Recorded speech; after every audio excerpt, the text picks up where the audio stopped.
You cannot do this, Eleanor. I have no other choice, Jacob.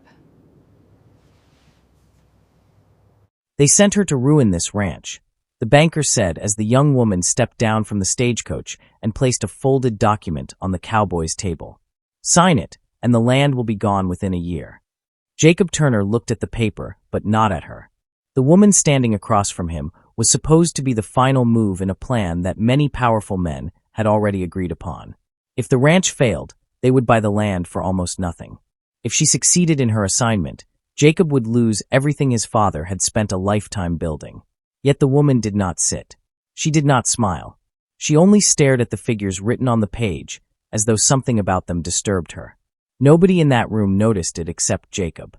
And before the week was over, she would make a choice that would change Montana forever.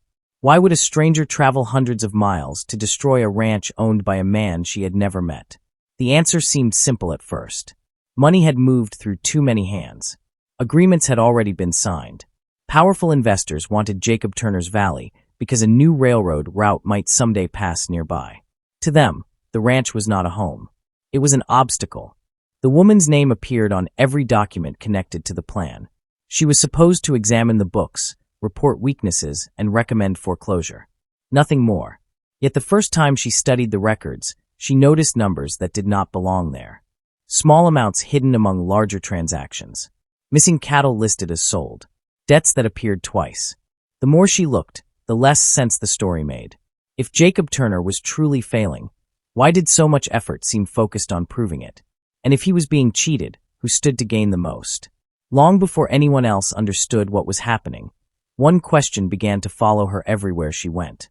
Had she been sent to destroy a ranch, or to hide the truth about something far larger? The answer waited in a valley called Red Valley. Red Valley was the kind of Montana town where every rider was recognized before reaching the main street, and every piece of news traveled faster than a horse. Wooden storefronts lined the road, ranch wagons filled the square, and conversations often stopped when strangers appeared. Most people believed they already knew how every story would end.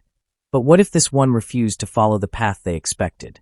Jacob Turner was 38, broad-shouldered, sun-worn, with dark hair touched by early gray and steady eyes that rarely revealed what he was thinking. After losing his father 5 years earlier, he had spent every day keeping Turner Ranch alive. The cattle numbers were smaller than before, the fences needed repair, and each season felt harder than the last, yet he refused to sell. Why keep fighting when almost everyone believed the land was already lost? The woman arrived 3 days later. Eleanor Whitmore was 28, tall and composed, with chestnut hair pinned neatly beneath a traveling hat and sharp green eyes that missed very little. The moment she entered the town bank, she corrected an accounting error that had escaped 3 clerks for months. Some called her cold. Others called her dangerous. But why did she seem more interested in the truth than in the assignment she had been given? That evening Jacob remembered something his father often said while repairing fences after dark. Some things are worth more once you've almost lost them. 2 days later Eleanor began examining the ranch accounts, and whispers followed her everywhere she went. Some townspeople assumed she had already decided Jacob's fate. Others watched quietly, uncertain whether she was friend or enemy. As she moved through the ranch house, barn, and storage sheds, she asked questions nobody else had asked. She compared receipts. She counted livestock. She reviewed contracts. Each answer seemed to create another mystery. Why were payments recorded by the bank different from payments recorded by the ranch? One afternoon she stood beside Jacob near a stack of ledgers while dust drifted through the open barn doors. "You trust the bank?" she asked. "For years." "You shouldn't." Jacob studied her face. "Why?" "Because something is wrong." That was all she said. The following morning Eleanor discovered a hidden ledger tucked beneath a false drawer inside an old desk. The handwriting matched records from the town bank. Several entries redirected ranch profits into accounts connected to outside investors. For the first time, the plan to seize Turner Ranch stopped looking inevitable. And for the first time, someone had evidence. Eleanor spent the next week comparing the hidden ledger with official records. The first discoveries were small but undeniable. Money belonging to Turner Ranch had been moved repeatedly through accounts controlled by the bank president, Charles Mercer. When she placed the pages side by side, even simple arithmetic exposed the deception. The deeper she investigated, the larger the pattern became. Other ranches had lost land through similar methods. Debts had been inflated. Payments had disappeared. Families blamed droughts and bad luck without realizing their accounts had been manipulated from the beginning. Quiet doubts began spreading through Red Valley. Charles Mercer remained confident at first. He attended meetings, shook hands, and dismissed the accusations as misunderstandings. Yet each new document forced him to speak less. People noticed how often he adjusted his collar, how frequently he avoided direct questions, and how quickly conversations ended when evidence appeared. Everything changed during a public meeting at the town hall. Eleanor carried a box of records to the front table while ranchers crowded the room. One document revealed the final piece. The investors who wanted Turner Ranch had secretly financed the investigation meant to declare it bankrupt. The outcome had been chosen before Eleanor ever arrived. Silence filled the hall. Jacob stared at the papers spread across the table. Years of struggle suddenly looked different. The ranch had not been failing as badly as he believed. Someone had been draining it. An elderly rancher finally spoke. They weren't buying land, he said.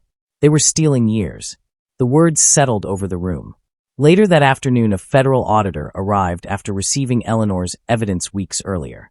He reviewed the documents, questioned witnesses, and compared records. By evening, he announced that the findings were legitimate and that a formal investigation would begin immediately. No cheers followed. Most people simply stood still, absorbing what had been uncovered. Jacob looked toward Eleanor. She had been sent to ruin his future. Instead, she had returned it.